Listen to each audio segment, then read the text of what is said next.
Baker County, and welcome back to the Press Pass, a weekly conversation about what's in the paper, what we're working on, what didn't make it to print, and what Baker County is talking about.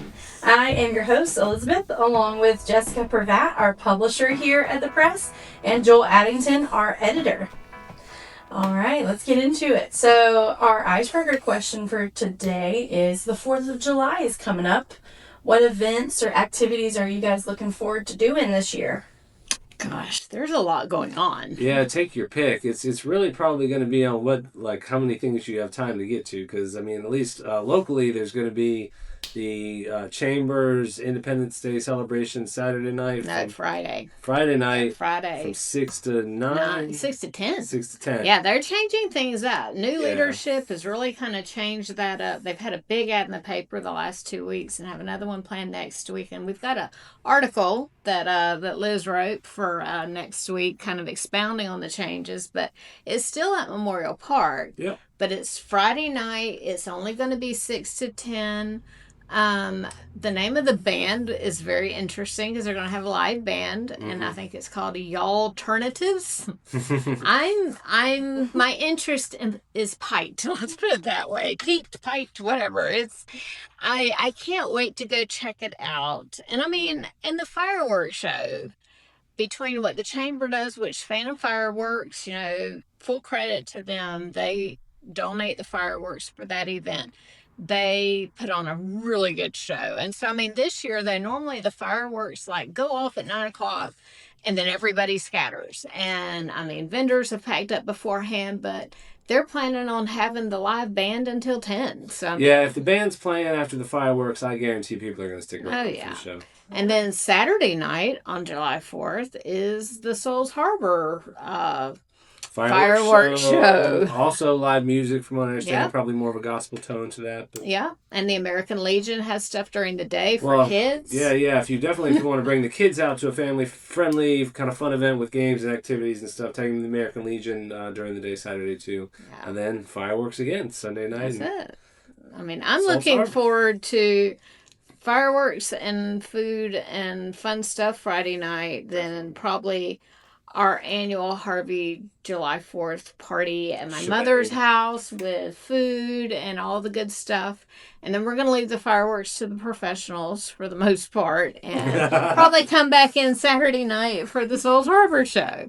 That's our favorites for July so we'll 4th. just try to catch some of that action and have some fun too. Yeah. For sure.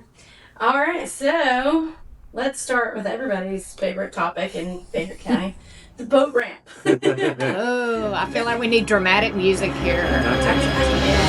Well, let's start on a positive note then. Yes.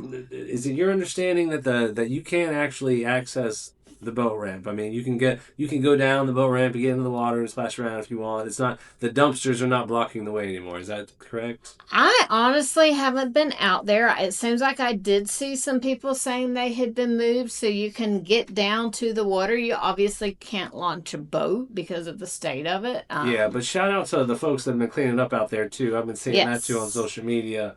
So there's some amenities. The garbage cans are out there. Fortunately, hopefully people will start using those a little more often. But the bright side is you can still go and you can still use it. But that is only probably temporary because the county is about to really get started on the improvement work very soon. Yes, because, I mean, the county is in this really awkward situation because essentially the boat ramp as of, 5-10 years prior, where you had all the wooden bulkheads and everything built up. That boat ramp was there in place for years, but it started to fall apart. So the county got a grant, and it seems like it was from FWC. Yeah, I mean, it was kind of a different state agency. It was either a state DEP or FWC grant or Parks grant or something like that. But regardless, they redid the boat ramp. And then we had the hurricanes of 2023, 24, I can't remember. Two subsequent summers with bad hurricanes, or maybe it was one, Helene and and I think there was another one. But I mean, the funny thing was, I went down there, and I mean, I've been going past there for close to 30 years. I mean, I've been out here forever, but I've seen that boat ramp over the years, and when I saw the remodeled version of the boat ramp, two things kind of jumped out at me. One was they took down all the trees and the vegetation Everything that that was anchored that holding, bank. everything that was holding it in Yes. place. I mean, understanding when the river floods, as it does out there, every couple of years it'll get super duper high with the storms and everything. But that vegetation and those roots kind of kept it together, and there wasn't, other than the wood rotting on the bulkheads, it wasn't like super bad. You kind of got the sense that they would have been in a better position if they had just redone the bulkhead, yes, either with wood or something else, and kept the trees, kept the vegetation, redid the boat ramp. However, somebody had some great idea to let's do something different, and apparently they managed to get an engineer to agree with them, because when they redid it with these little square pieces of concrete, and I went out there and I looked at it to take some pictures, and I was like, this doesn't look too good. And sure enough, one flood and it was shambles. And after those storms, the redone boat ramp was no more. So the county kind of had the opportunity to start with a clean slate, and they've now gotten FEMA involved, which of course has slowed down that process. However, at the end of the day, we were supposed to get a new boat ramp slightly to the west and north. So that it's not in that little elbow part of the river where the water just goes. Supposedly they're going to move it, and that's going to solve all the problems. Hopefully they're going to have some accountability. I use that word a lot. When it comes to the county, they struggle there sometimes. But if this new boat ramp, if it is a good solid design, and they do move it, I mean, over the years with the flooding, it kind of comes around and it comes up into that boat ramp. They're going to move it a little further up the bank and supposedly solve that problem. But just make sure it's a solid design for a boat ramp, because people out here, that is the only public access. Yeah, that's where everybody's going to go every weekend during the summer. That's so free. It needs to be able to stand up to that kind of traffic. Yes, because I mean, there's the little campground thing right next to it that, they charge you to use the sandbar, but there's free access right there next to it. So, I mean, but it is the only free access. Now, don't forget, you can go to Shoals Park, and there's several places where you can go park. You can walk down to the river. You can get in the river. You can take your animals and get in the river. You can just swim. You can lay out. You can kayak. You can do a lot of things out at Shoals Park for a small entry fee, just like at Ocean Pond. But, I mean, with the boat ramp, and then kind of to let people know on the boat ramp, when the hurricanes damaged it, FEMA, because the county for years has been told they were broke, so they just said, we can't fix it. We can't fix it. FEMA says, well, we might. Yeah, after the storm damage, that opened the door for some FEMA money to help repair the damage and hopefully fix the design flaw that caused the initial damage. And the county found out recently, last week, that the cost estimate has risen, I don't know, $250,000, something like that. I believe the numbers are... It's like upwards of $874,000 from 548. Yeah, 548 to 874. So yeah, considerable amount. It is. The story behind that is essentially, even when they signed this contract for a little more than $500,000, they acknowledged at the time that the exact costs associated with the boat ramp relocation were not known, and so the contractor came back recently, and just to make sure the county commission knew that the end price tag was going up, and they confirmed through FEMA that FEMA was going to reimburse this additional cost through their program. So hopefully we'll see that is supposed to be done in 2027 next year. So construction should start pretty soon, if that's going to happen. I mean, it's kind of one of those things. FEMA, being government, tied the county's hands and said, don't touch it. They spent months and months and months going out and sending crews out. Let's take pictures. Let's confirm. I mean, it was like they needed, proof without a solid doubt that it had been ruined by hurricanes, and then it was, okay, you still can't touch it, because if we're going to pay to fix it, we're going to do it our way. And so I realize a lot of people say with a little bit of work, it could be put to use, and it could be, it could be accessible. But it is not the county commissioner's decision, unfortunately. I can assure you, especially Commissioner Mobley, he's very passionate about this. If it was their money, they'd do it tomorrow. He would be down there doing the work himself with a shovel, I'm sure. But because it is such a hot topic, and I mean, the commissioners are the first ones to realize how vital that boat ramp is to the community. And so, they're catching a whole lot of flack about it, but their hands are tied because they can't afford to do it the way that FEMA's going to pay. I mean, that's over $750,000 that they're giving us. So a little bit of patience, and then hopefully, like I said, some accountability with whoever engineers the plans. Make sure that this is a solid design. Hopefully the move helps. And then next summer, we'll have a boat ramp. I mean, right now, there's hardly any water in there anyway. I mean, Kingsley Lake has, closed their boat ramp for big boats now because the lake is so low. And, I mean, I'm seeing so many posts in, Keystone and surrounding areas with lakes. And I think even Ocean Pond, they're so low with the drought. I mean, could you really, anybody who's from here knows, you could probably walk down to St. Mary's right now. Yeah, the bulk of the way. We're not predicted to get a very, high volume of storms and rain this summer as well. It's supposed to be a pretty quiet storm season. Right, but this winter, we're supposed to get a lot of rain. So maybe that'll refill it a little bit. We'll see. So, yes, but that's where the boat ramp stands. Fingers crossed, it seems to be moving along. The government shutdowns don't help, but they're getting there. And in the meantime, go to Shoals Park. It's only a couple of bucks to get in, I think. Yep, and river access there. And if you really want to venture far up to the northern county, John Bethea also has some river access up there as well. And they're actually planning that kayak launch up there, aren't they? Yes, they are. So, lots going on.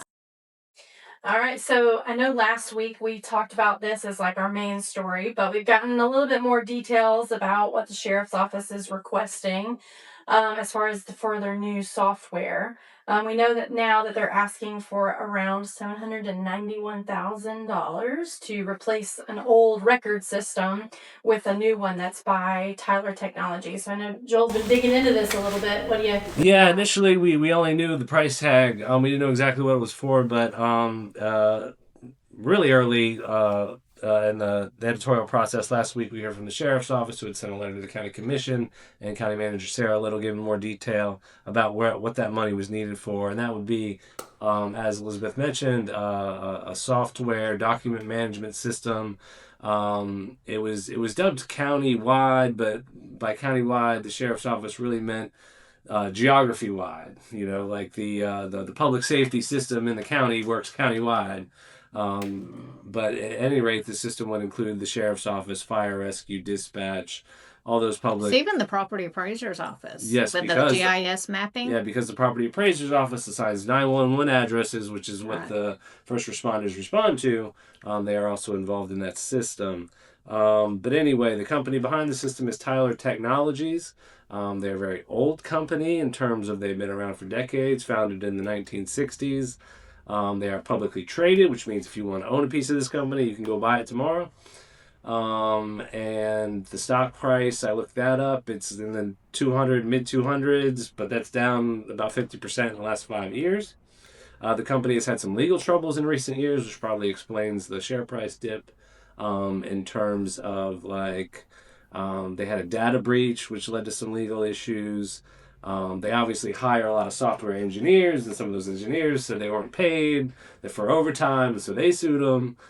So the company is not, let's say, scandal-free. However, a company that large with that much history, it's not uncommon to have legal troubles. Yeah, lots of big companies have issues. And I think it's, after getting that additional information from the sheriff's office about the system after the paper came out last week, it's the sheriff's office is making the ask to the commissioners.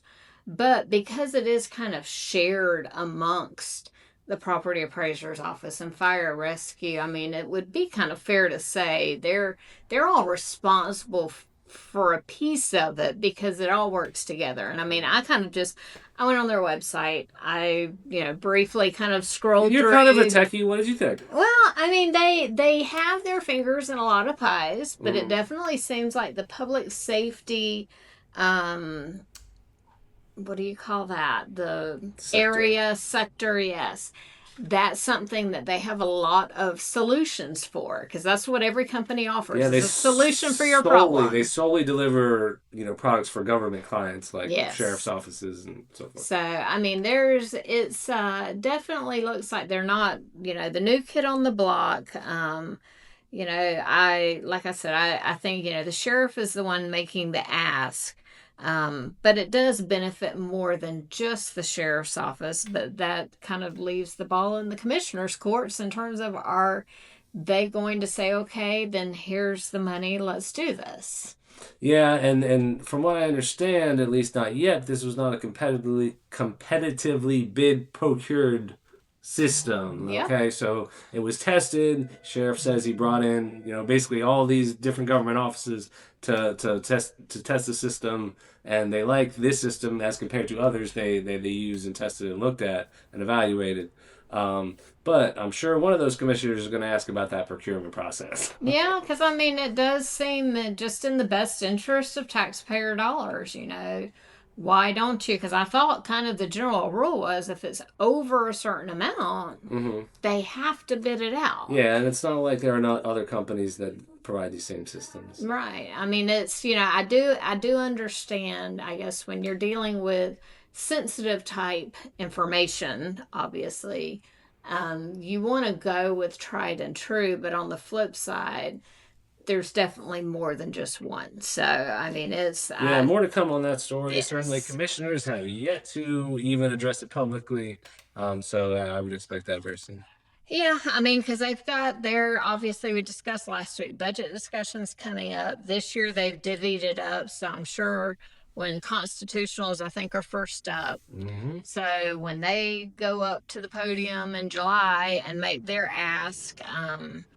we'll probably get significantly more information from Sheriff Roden and Under Sheriff Cruz about... Yeah, those meetings are supposed to start that first week of July. I believe July 7th is the first one that's scheduled. And hopefully between now and then, we'll get the latest audit for the 25-26 fiscal year. Yeah, I heard that was going to be done on time. That means they have until, next Tuesday to get that in? So... That deserves some more dramatic music. Yeah.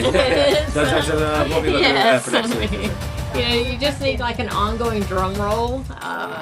But it is, as of last communique, they expect to get it on time. Yeah, they're rocking and rolling with it. So something else that we had on our front page this week was about the FFA. Yeah, the FFA kids were rocking and rolling down in Orlando recently at the state convention, and Mr. Fisher Cain got first place in Creed speaking, which got him a ticket to nationals in Indianapolis, Indiana. Wow. Coming up, I don't recall the date, but it's probably pretty soon. What's Creed speaking?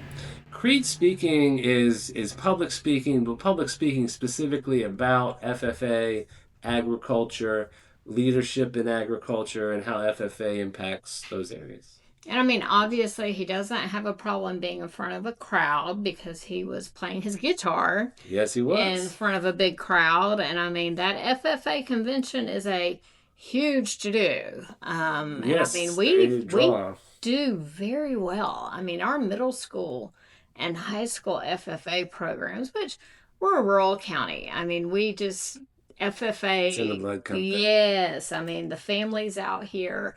And, of course, you go to the fair and the sales. I mean, there are so many steers and hogs that get sold at those sales. And that just kind of shows you how active and involved the FFA is. And I mean, and I did see a comment somewhere where they were just like, they had set a goal to increase their membership and they like doubled it. I mean, so. And fair's coming up. They're planning right now for those shows, those livestock shows that are coming up. Yeah, I think they've got a weigh-in coming in. And so, yeah, the FFA kids, I mean, they learn great values in FFA. The public speaking, which is one of those things that the average teenager is not interested in.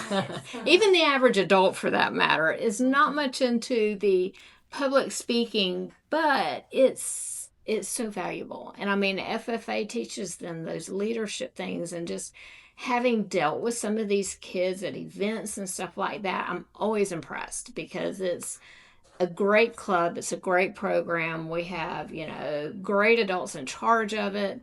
The way they mentor.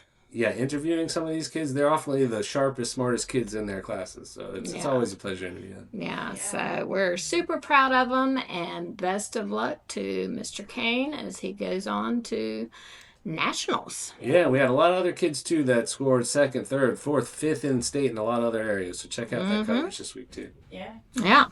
So we may not have a boat ramp, but we do have a new playground at Shoals Park. Yes, I saw pictures. I noticed, I guess they said Kayla Riggs, the secretary or assistant to County Manager Sarah Little, went out there and got some shots. They got all this cool playground equipment at Shoals Park out there by the pavilion. Definitely, tested it out too. Yeah. Some of those, the amenities that are at Shoals Park. I mean, you have a lot of pavilions, fishing ponds, trails, all that stuff. What they didn't have was a playground for the kiddos. Mm-hmm. So it's nice that they have that now.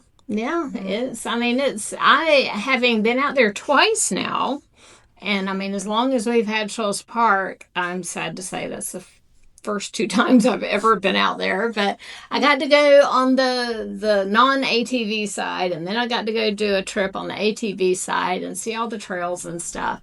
And Shoals Park is kind of, to me, that hidden gem, and I would love to see them put in some RV sites out there for some camping. And I mean, they have camp posts out there now. Mm-hmm. But I think, that's something that the county, I think, sees the value in. I believe they're working on like a long-term plan. Yeah, canoe launch too, kayak launch. There's some new stuff coming out there too. Yeah, so it's really, really exciting. Maybe eventually they could get a concessionaire out there to rent some kayaks and stuff. Lots of potential, but for now there is a playground. So. All right, so one of our user-submitted questions this week was, what economic development opportunities can bring higher-paying jobs to Baker County, but still support local and existing businesses or industries? That's a tough question. Shout out to the listeners, man. These questions are good.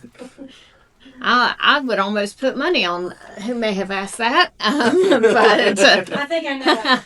I do too. But I mean, it's a good question, but that's a really hard answer, because I mean, you would love to see some of those industrial jobs that come out here. Even, there's a word like the big companies, the management companies and stuff like that. I mean, those are your high dollar jobs in my way of thinking. Yeah, I would think manufacturing, industry, probably some tech, something like that would bring in some higher wage jobs. In terms of higher wage jobs that would support existing businesses, I think those would fit the bill too. You get a large company that needs to hire 100, 200 people. That's more homes, more customers for local businesses, more taxpayers, etc. In terms of attracting industries like those, I certainly think it's possible given the ample land resources. We're probably going to need better public infrastructure in terms of water and sewer to attract a larger company like that. But definitely come to the Chambers event coming up Tuesday. I believe it's Tuesday. 8 to 9, I think. Yeah, Tuesday morning. It's early Tuesday morning, but we'll be there for sure. And that's going to be all about exactly what you're talking about. That's it. What can we do locally to attract these high, good quality jobs with benefits and pensions, etc. And it's kind of getting the public's input, on what we want to see, what we would like to see. I saw, I'm working on a project, and I got to see some renderings of some of the properties that the Icebreaker Economic Development, it's not a group, board, anyway, what they own. And so they had some renderings drawn of potential ideas with some of their available parcels, and one had like a nice big office building. And so you think of some of these businesses that just need an office space. They don't need a whole building, they don't need a whole floor, they just need 2 or 3 office spaces. So you get a building like that comes out here that then provides some office space, for maybe for a startup or a smaller company. Right. I mean, some of these people that do service work, and they don't need a brick and mortar storefront, but they just want to get it out of their home office. Right. If you had like an office complex or something out there, and that on one of the renderings, that was the building with the nice, parking around it and all that. I was like, oh wow, because mentally, I think of like out there in Enterprise East, you've got the Walmart DC, you have Burnham Construction. It is more industrial and less office. And so having, larger office complexes, and I know in Jacksonville a lot, you have some of these little complexes where you even have like doctor's offices that are able to open a little office right there. And I mean, that would be great, because I would love to see a dermatologist out here. Yeah, definitely. Healthcare is probably another high wage kind of industry that we could use more of. That I think there's probably high demand for in terms of what's available now and what's not. Absolutely. I mean, there's definitely some options and some, opportunities there for the right investors. And so, yes, like Joel said, Icebreaker, the executive director, Dylan Pullen, they're hosting open to the public. Yeah, definitely check them out on Facebook. They're holding a lot more public events these days. They had a social today, actually. We were delivering papers earlier, so we weren't able to make that, but definitely. So Tuesday morning, 8 a.m. at the Women's Club, the Chamber will be hosting an economic development discussion. So join us for that. Yes, that should be, everybody always says they don't build what they want. So this is your chance to come give them your 2 cents. Yeah, for sure. All right, let's give our regular plug here for follow us on YouTube. If you're here, make sure to hit like and subscribe, leave us a comment, all the things. We're trying to make it to 500 subscribers. We're a little closer than we were last week. Yeah. By like 6 people. Yeah. Well, the button is like down in this corner somewhere, or maybe it's this corner, but it's in one of the corners, and all you have to do is just hit like, and then you can hit subscribe. That button somewhere else around the screen, and subscribe. It helps us. It shows us that you guys like this new idea, this new format, this podcast. I mean, we're trying very hard to meet you guys where you want to get the news. And so if you like to check this out and stay up to date instead of picking up the paper, now, just to throw it out there, if you don't get the paper, you're missing so much. There's so much more in this newspaper than what we have a chance to talk about on the podcast. But you can also subscribe to our newsletters, BakerCountyPress.com. Up at the top of the page, there's a link where you can go and select which newsletter you want. So if you want the news in a slightly different, more conversational format, then select the Loop. If you want obituary updates, Monday, Wednesday, Fridays, select the obituary newsletter. And if you want the sneak peek of what's coming up in the next edition, Joel does the Weekender on Fridays, but you have to be a subscriber. Yep, perk of subscriptions. Yep, so that is kind of a added value for subscribers. So you can subscribe digitally, $5 for a month, $30 for a year. It's a pretty sweet deal in the greater scheme of things. Yeah, you're getting all the news. You're not going to miss anything all year long. Even when you're on vacation, we're not. Yeah, I mean, it's there 24/7. So, and there's lots of archives. So if you want to go and look back and see what happened 10 years ago, it's there. Yeah, we definitely try to keep you up to date, and not only to keep you straight, but to keep us straight. Yep. So, like and subscribe. Yeah, absolutely. And then leave us a comment or leave us a question. We've got links down below for you guys to send us questions for the podcast as well. But that's it for this week. Have a good day.